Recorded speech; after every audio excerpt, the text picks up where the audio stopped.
प्रत्येकाचा बाप हा कमी बोलतो, पण आपल्या मुलांना तो त्याच्या जीवनात काय झालं ती पूर्ण कहाणी तो सांगतो. का बरं माहिती आहे का?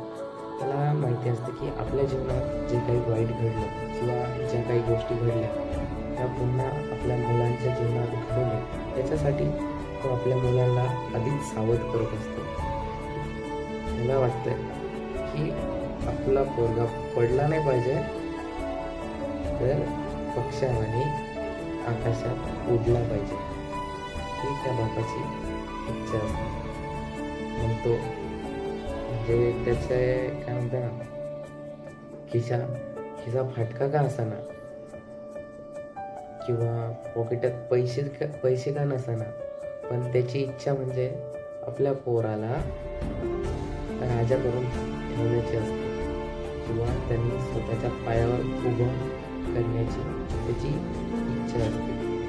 बाकी पोराचं असतं की त्याने ठरवायचं की आपल्या बापाला त्या फाटक्या खिशातच ठेवायचं की महल बनवून त्याच्यात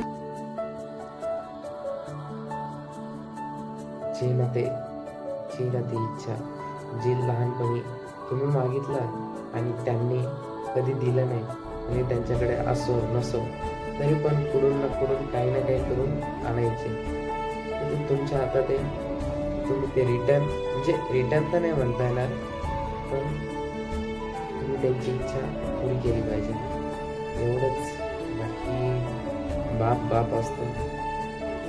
बापासाठी कितीही बोलणं आणि काहीही बोलणं